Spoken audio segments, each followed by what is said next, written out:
इंसान को अशरफुल मखलूक़ात बनाने वाला हिदायत रहमान भी है, रसूल भी है, गफ़ार शुनूब भी है, सत्तार वजूद भी है। अपनी पाक व पाकीज़ा किताब कुरान मजीद में इरशाद फरमाता है कि यौमा नदअू कुल्ला उनासिन बिइमामिहिम, याद करो उस दिन को कि जिस दिन हम तुम्हें तुम्हारे इमाम के साथ बुलाएं। ज़ाहिर इमाम के इल्म में है आपको कि मरहूम के सारे सवाब होती से, और चूँकि जाजिब साहब हमारे हम उम्र में हैं और हमारे हमदास भी हैं, हमारे हमने वाला और प्याला भी हैं, हमारे दोस्तों में है शुमार होता है उनका, तो दूसरे जान जाते हैं। और मरहूम जो है उससे भी मुलाकात हो गई, उनके वतन जाना हुआ, इसी के सिलसिले में बड़े नेक सीरत, बड़े खलूस और मोहब्बत से। ज़रूरी नहीं है कि फ़कत मैं ही हूँ, वो जो है कोई भी बंदा खुदा में से हर एक उनकी बज़्म से निकला, उनकी मदा सराई करते हुए निकला, हर एक की ज़बान पर उनके लिए अच्छे अल्फाज जैसे। और हमारे यहाँ अमूमन ये हर बात कह रहा हूँ, बुरा ना मानना, कि हमारे यहाँ कहा भी जाता है कि जो इंसान मर जाए उसके लिए ज़बान पर सिवाय अच्छाई की बुराई, इसलिए कि परवरदिगार भी ऐबों पे पर्दा डाले। आप सोचें, एक मर्तबा अपने वजूद पर नज़र करें और सोचें कि हम इस कायनात में जो गुजार के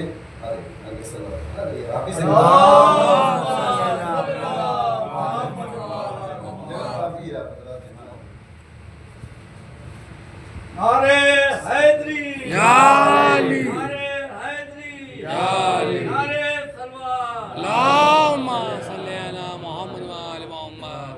देखिए समझिएगा, हर बात जो है वो हमेशा कड़वी होती है और तबीयतों पर नागवार भी होती है, लेकिन जो हक है वो हक रहेगा। आपके मुंह बनाने से हक बदल नहीं जाएगा। निज़ान ईमान तवज्जो शर्त है कि अगर अपने वजूद पर आप थोड़ा सा तवज्जो हो दें और सोचें कि हमारे अंदर कितने गुनाह भरे हैं। हिकायात हमने पढ़ी बचपने में दरसी किताबों में, एक आदमी एक दिन लिखने बैठ गया कि हमने आज सुबह से लेकर शाम तक कितने गुनाह किए। अपने आप को बचाते हुए जब शाम में वो हिसाब कर रहा था, गुनाहों की फहरिस्त जब तैयार हो गई, उसने गुनाहों का अदद शुमार किया तो उससे हार्ट अटैक आया और खबर में इन किताबों की बात को बता रहा हूँ, जो मैंने किताबों में हकायात पढ़ाई तो परवरदिगार ऐबों पे पर्दा डाला। तो हमारा अमल क्या होना चाहिए, हमारा फर्ज क्या होना चाहिए? हम किसी की टांग खींचने में ना पड़े, किसी के ऐब को जाकर देखिए। मौलाई कायनात का भी जुमला है कि तुम्हारा बेहतरीन साथी वो है कि जो तुम्हारे ऐबों को तुमसे जाहिर करे। अवामुन नास से नहीं कहा है मौलाई कायनात, तुम्हें तन्हाई में ले जाके बताए कि ये तुम्हारे अंदर ऐब है, इसे दूर करो ताकि जमाने वालों की निगाह हमें अच्छे बन सके। दोस्त ये नहीं है कि उसे चौराहे पे बैठ के जमाने में आया करता फिरे कि ये इनके अंदर ये बुराइयां हैं। और हमारा शेवा रहा है, हम लोग तो यही करते रहते, मौका मिल जाए किसी की बुराई करते हैं वो तो चटकारे और चटनी और मिर्च मसाले लगा लगा के इंसानी ईमान तवज्जो। आप देखें तारीख में एक नाम है जनाब हसन रज़ा काशिफुल गता। ये शख्सियत कौन सी, कितने बड़े आलिम हैं। ये इनका दावा था जनाब काशिफुल गता का, इनका दावा ये था कि अगर शरीयत मोहम्मदी की जो जितनी फ़िक़्ह की किताबें हैं, मसाइल की जितनी किताबें हैं, अगर उसे दरिया में डाल के ख़त्म कर दिया जाए तो सारी फ़िक़्ह की किताबें मैं तहरीर कर सकता हूँ। हाफ़िज़ा इतना ज़्यादा था जनाब काशिफुल गता। जो सोचिए तो इनके ज़माने में ऊपर तो कहत पड़ गया। तवज्जो शर्त है, मैं इसलिए आपको लेके जा रहा हूँ, इंसान को मर के जाना है और जाके परवरदिगार के सामने खड़ा होना है। और जब परवरदिगार पूछेगा कि तुम कर क्या आए, क्या तुम्हारे दामन में कुछ है? सारी तो बुराई जितनी नेकियां की थी, एक दूसरे बंदे खुदा की बुराई कर करके सारी नेकियां तो मिटा डाली। किस बुनियाद पर हम तुम्हें जन्नत में डालें? सबको मर के जाना है। आज वो गए हैं, कल हमारी बात। हो सकता है कि कल का सूरज भी न देख पाए, रात सोना नसीब ना हो, तो सबको जाना। लिहाजा बात की गहराई को और उसकी सच्चाई को गौर से सुनिए और समझिए। आशिकुल इनके जमाने में अवामुन नास इनके पास हो, भाई मरजा है, वक्त के मरजा। अच्छा, अवाम तो मरजा के पास पहुंच गए, लेकिन मरजा किसके पास है? मरजा किसके पास है? तो तारीख में लिखा कि ये पहुंच गए कहां? मौलाई कायनात के हज़रत अली की जरी के पास और जरी से लिपट के मौला कोई तरकीब, दुआएं करते रहे, रोते रहे, और इसी असना में उन्हें नींद आ गई। नींद गालिब आई, सो गए, तो ख्वाब में मौलाई कायनात सलवात भेजे ना मोहम्मद,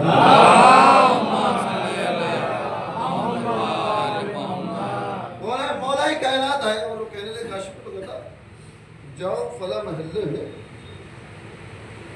एक ढाबा, हम अपने लफ्जों में कह रहे हैं, उसके ऊपर एक चाय वाला। तवज्जो शर्त है ज़ाने ईमान, ये देखिएगा कि पूछने कौन गया है, बता कौन रहा है और किसके बारे में बयान। पूछने गया है मरजे आला, जिसका दावा ये है कि फिक्र की किताबें, अब आप सोचिए कि उसकी मंजिलत और रिफत का क्या आलम रहा हो। अहले बैत की खुद निगाह में कितनी बुलंदी रही हो कि जो ये कह रहा हो कि फिक्र की सारी किताबें अगर मेरे सामने दरिया में डाल के खत्म कर दी जाए, फिर भी मैं उसे तहरीर कर सकता हूँ। बोला कहना फला महल्ले में ढाबा है, उसमें एक चाय वाला है जो चाय बना के लोगों को पिलाता है, उससे जाके कहो कि वो दुआ करे परवरदिगार बारिश कर दे। अल्लाह अकबर। वो कह रहे मौला कायनात कह रहे ख्वाब के आलम, ये बेदार हो। अब ये सोचने पे मजबूर हम जब सोच रहे हैं कि उस चाय वाले में ऐसी कौन सी बात थी, ऐसी कौन सी बात थी कि जिसके लिए मौलाई कायनात काशिफुल ग़िता से कह रहे हैं कि जाओ उससे बहुत दुआ करे, वो परवरदिगार उसकी सुन ले और बारिश हो गए। ये उठे, घर नहीं गए, कल के बजाय आज भी उसके पास पहुंचे, सलाम और कलाम हुआ, कहा मेहमान चाहिए।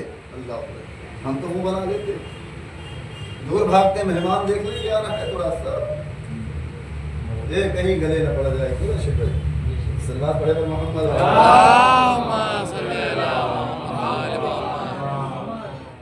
मेहमान जो है वो रिस्क अपना और आपके रिस्क में इजाफे की वजह से आता है। आप चाहते हैं कि आपके रिस्क में इजाफा हो तो दस्तरखान मेहमान से खाली नहीं रहना चाहिए। मेहमान चाहिए का, मेहमान तो हबीब खुदा है, अल्लाह का प्यारा है।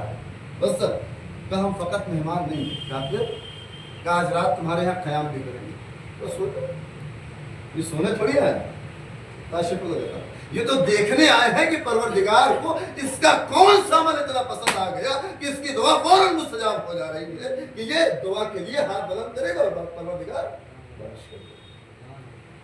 लेकिन क्या देखा कि वो शाम को उससे भट्टी बंद की और बंद करने के बाद आया, नमाज मगरिब अदा की।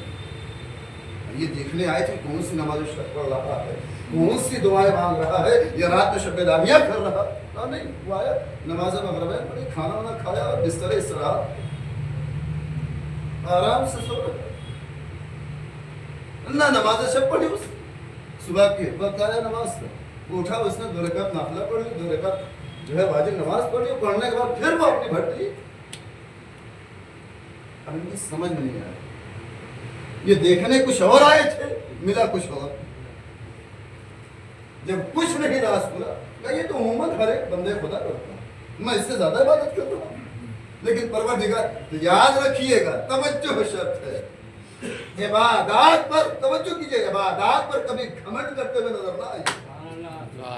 कभी अपनी इबादत पे घमंड, हाँ, दूसरों के सामने सीना छोड़ा, अरे ये मियां नमाज नहीं पढ़ते हैं, अरे वो रोजा नहीं रखते। आपको क्या पता कि वो नमाज नहीं पढ़ता? क्या आप हर वक्त साहिब की तरीके से उसके साथ रहते हैं?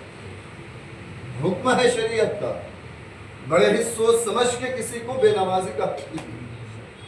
इसलिए कि अगर इतने लम्हे के लिए आपके दरमियान से कोई ओझल हो जाए कि जितनी देर में नमाज मुकम्मल हो सकती है, तो आपको उसे नमाजी मानना पड़ेगा। तवज्जो शर्त। देखिए, मैं वाज़ो नसीहत नहीं करता मुझसे भाई, बड़ा प्रेशर है। कभी कभी लोग कहते हैं आपने इनसे कहा नहीं नमाज पढ़ो, ऐसे नहीं पढ़ो। अगर पलट के वो हमसे पूछ ले कि आपने हमें देखा, ये हमारे साथ 24 घंटा रहे, भाई वाजिब थोड़ी है मस्जिद में आकर नमाज पढ़ना। ये तो सवाब में इजाफा होता है। सवाब में इजाफे के लिए हम मस्जिद आते हैं, तशरीफ लाते हैं कि एक रकात के हमें 150 रकात। लेकिन अगर कोई यही सोच रहे कि हमें फकत बंदगी अदा करनी है और हुक्म शरीयत पर अमल करना, 4 रकात नमाज पढ़ना, तो वो भी तो फर्ज से अदायगी कर रहा है। तो लिहाजा बड़े सोच समझ के, अब जब इनकी समझ में नहीं आया काशिफ, ऐसा कौन सा खरीद, ये बताओ मुझे पहचानते हो? नहीं, किसी भी नहीं। उस वक्त देखिए वो तस्वीरें नहीं बनी थी जैसे आजकल आकाए ससानी की और आकाए खानदाई की बनी कि घरों में हर घर में मौजूद है कि हर कोई जानता ही कि मर जा। लेकिन उस जमाने में इतना दस्तूर नहीं था। महल्ले में लोग होते थे, एक दूसरे को नहीं पहचान पाते। क्या नहीं, ये बताओ काशिफ, अरे वो तो मर जाए आला, हमारी मर जा कम नहीं, अरे वो खड़ा हो गया, आप और हमारे, नहीं घबराओ नहीं, मैं यहाँ तुम्हारे पास आया हूँ और किसी गरज से आया हूँ। जानते हो मुझे किसने भेजा? क्या किससे भेजा? तो मौलाई कायनात ने भेजा।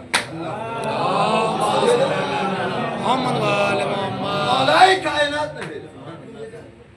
मेरे गरीब खाने क्यों भेजा भाई? मेरे अंदर ऐसी क्या? नहीं, वही तो जानने आया कि तुम्हारे अंदर ऐसी कौन सी बात है, कौन सा अमल है कि जो परवरदिगार को इतना पसंद आ गया है कि तुम्हारी दुआ के बदले में बारिश हो। देखिए, मैं सोच के तो बहुत आया था, लेकिन मुझे वक्त इजाजत नहीं देगा, शायद इसी के बाद मजे समाप्त हो। मैं यही सोच के आया था कि तुम्हारे अंदर देखूं तो कि कौन सा अमल ऐसा, आखिर क्या वजह है कि परवरदिगार तुम्हें इतना ज्यादा मुंतज़िर रख रहा है। वो तुम्हारी दुआ के बाद बारिश करते हैं। और अभी मैं तुमसे कहूँगा दुआ करने के, तो ऐसी कोई खास बात तो नहीं, लेकिन जो मेरी समझ में आ रहा, मैं आपको कहाँ से लेके आया था, हमें लोगों के ऐबों में पर्दा डालना चाहिए। परवरदिगार को ये अमल बहुत ज्यादा महबूब, बहुत ज्यादा। मैं यतीम था, क्या था? यतीम था, तो मेरी माँ ने मुझे चचा के पास नहीं किया। ये जो ढाबा है मेरे चचा का, तो मैं यहीं आके चाय बना के लोगों को चाय पिलाया। तो धीरे धीरे जिंदगी कट रही थी। जब मैं जवान हो गया तो मेरी माँ ने कहा कि मेरे लाल, अब तुम जवान हो गए, अब तुम्हारी शादी का भी कुछ आ रहा है, तो लिहाजा थोड़ा बचत करो ताकि तुम्हारी शादी। मैंने बचत किया और मेरी शादी भी हो गई। और वो वक्त भी आया कि जब मैं दुल्हन के पास पहुंचा तो दुल्हन ने मुझे बुलाया और बुलाने के बाद कहा कि देखो, मैं तुमसे कुछ कहना चाहता हूं। अब पहले मेरी बात सुन लेना, उसके बाद फैसला तुम्हारे हाथ में है। चाहे मुझे तलाक देना, चाहे मुझे भगा देना, या चाहे मुझे मार डालना, लेकिन मेरी जबान पर गुफ्तगू नहीं आए। लेकिन बात मेरी पहले सुन। तो मैं दम बखौता खड़ा हो गया। ये भी पहली रात है और बीवी ऐसी सी बातें की कि मुझे मार डालना, मुझे तलाक दे देना। अभी तो शादी मेरे तस्वुरात में नहीं है कि मैं इसे तलाक, लेकिन ये कह रही तलाक, ऐसी कौन सी बात है? تو میری بیوی نے کہا کہ دیکھو میں کماری نہیں ہوں، بس اس سے زیادہ وضاحت نہیں کر سکتا، میں کماری نہیں ہوں اور فی الوقت میں حمل سے نہیں ہوں۔ اللہ کتنا بڑا گناہ! آپ جانتے ہیں انسان کی غیرت کے لیے ایک جملہ کافی ہے کہ میں کماری نہیں ہوں۔ اللہ اکبر! آج یہاں دو قبیلوں میں لڑائی ہو سکتی ہے، جہاں ایک ایک اونٹ پر سال سال بھر تک لڑائی ہو سکتی ہے۔ سوچ لیجئے بات ناموس کی آ جائے تو کتنے سال تک لڑائی ہو سکتی ہے۔ لیکن وہ چائے والا یہ کہنے لگا کہ اللہ محترم جب اس نے یہ کہہ دیا تو میں نے اپنی بیوی سے کہا تم نے کہہ دیا میں نے سن لیا، لیکن یاد رکھنا کہ نہ تم نے مجھ سے کچھ کہا اور نہ میں نے کچھ سنا۔ اللہ نہ تم نے مجھ سے کچھ کہا نہ میں نے کچھ سنا۔ آج کے بعد یہ بات زبان پر، اب وہ رات جو ہے کیا کہتے ہیں میں کونے میں پڑا سوتا رہا، صبح ہوئی اور ولیمے کی تیاری، لوگ ولیمے مصروف، لیکن کسی کو نہیں مانا۔ کہنے لگا میرے مرجع محترم آج 20 سال ہو گئے ہیں لیکن کسی کو خبر نہیں ہے کہ ہمارے درمیان کیا مسئلہ ہے۔ بچہ بھی ہو گیا، میں بچے کا باپ بھی بن گیا، لیکن اس کے بعد یہ آپ پہلے آدمی ہیں جنہوں نے مولا کائنات کا واسطہ دیا، اس لیے میں نے بیان کیا۔ شاید یہی ایک عمل مجھے نظر آ رہا ہے کہ میں نے اپنی زوجہ کے عیب پر پردہ ڈالا۔ میں نے اپنی زوجہ کے عیب پر پردہ ڈالا تو پروردگار کی نگاہ میں اتنا محترم ہو گیا کہ وہ میری دعا کو قبول کر رہا ہے۔ عزیزان ایمان، یہاں نماز شب پڑھنے کے بعد چوراہے میں بیٹھ کے لوگوں کی برائیوں میں ہم کمی نہیں رکھتے تو ایسی نماز شب پڑھنے کا کیا فائدہ؟ ایک صلوات پڑھ دے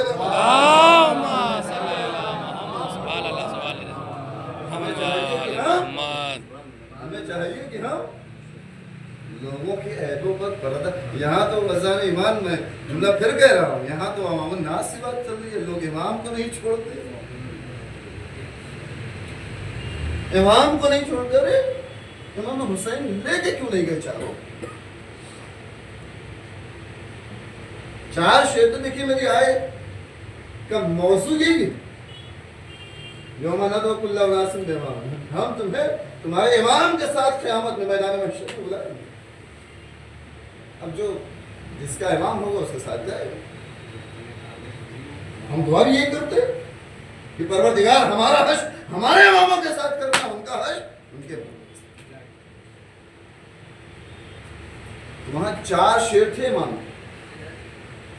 حسین کے 4 شعر تھے، لیکن کربلا میں کس کو لے کے گئے؟ فقط ایک شعر کو لے کے گئے، جس کو مولا بن فضل عباس۔ یہ 4 شعر کون کو؟ عبداللہ بن جعفر طیار، محمد حنفیہ، مسلم ابن عقیل اور مولا بن فضل عباس۔ بس بیان ختم ہو رہا ہے۔ لوگ کہنے لگے کہ یہ 4 امام نے حکمت عملی تھی امام، اگر چاروں کو کربلا میں ایک ساتھ جمع کر دیتے امام حسین لے کے چلے جاتے تو دنیا دوبارہ خیبر کا نقشہ دیکھتی۔ یہ تاریخ لکھنے والوں نے لکھا، لیکن میرا عقیدہ یہ کہتا ہے کہ اگر مولا ابو الفضل عباس کو امام حسین جنگ کی اجازت دے دیتے تب بھی دنیا، آپ نے دیکھا نہیں جنگ صفین میں مولا ابو الفضل عباس کی جنگ کا عالم کیا تھا کہ ہر کونے سے صدا آ رہی تھی کہ علی آ گئے، علی آ گئے، علی آ گئے، علی آ گئے۔ تو امام علی علیہ السلام نے کہا کہ میرے لال اب چہرے سے نقاب کو الٹ دو، اس لیے کہ اب یہ وقت ہمیں اجازت نہیں دیتا ہے کہ ہم تمہارے چہرے پر نقاب رکھیں۔ جیسے ہی چہرے سے نقاب کو ہٹایا گیا میرے مولا نے کہا کہ یہ ہے ہمارا قمر بنی ہاشم، یہ ہے ہمارا قمر بنی ہاشم۔ اللہ چاروں کو کیوں نہیں لے گئے؟ تو میں اس موقع پر ایک جملہ کہتا ہوں کہ ہم امام کے غلام ہیں، تو ہمارا فرض یہ بنتا ہے کہ ہم غلام ہیں تو غلام بن کے رہیں، امام بننے کی کوشش نہ کریں۔ یہ امام کی حکمت عملی تھی، یہ امام نے کیوں چاروں کو الگ الگ کیا؟ بھائی عبداللہ ابن جعفر طیار کو مدینہ، محمد حنفیہ کو کہاں؟ حجاز بھیج دیا، مکہ بھیج دیا، اور جناب مسلم ابن عقیل کو کہاں بھیجا؟ کوفہ۔ کیوں؟ اس لیے کہ دیکھیے حکمت عملی کیا تھی۔ واقعہ کربلا کے بعد بھی یزید کے ساتھ ایک واقعہ ہوا نا، اس نے کیا کہ جب مسجد نبوی میں 3 دن تک نماز نہیں ہوئی، اذان نہیں کی گئی، وہ گھوڑے باندھے گئے، جسے واقعہ حرہ کہا جاتا ہے۔ تو اس واقعہ حرہ کے بعد اگر امام حسین عبداللہ ابن جعفر طیار اور محمد حنفیہ کو حجاز کی ذمہ داری نہ دیتے تو واقعہ حرہ کے بعد یزید کے خلاف بغاوت کون کرتا؟ اور اگر امام حسین مسلم ابن عقیل کو کوفہ نہ بھیجتے تو آج یہ اتنی بڑی عزاداری، اتنا نام حسین کے لینے والے ہر طرف موجود آپ کو نظر آ رہے ہیں۔ اگر امام حسین 12,000 خطوط کے مقابلے میں ایک خط مسلم ابن عقیل کے ساتھ نہ بھیجتے تو یاد رکھیے امام حسین کو کوفے میں خاموشی کے ساتھ قتل کر دیا جاتا، اور آج زمانے میں کوئی نام حسین لینے والا نہ ہوتا۔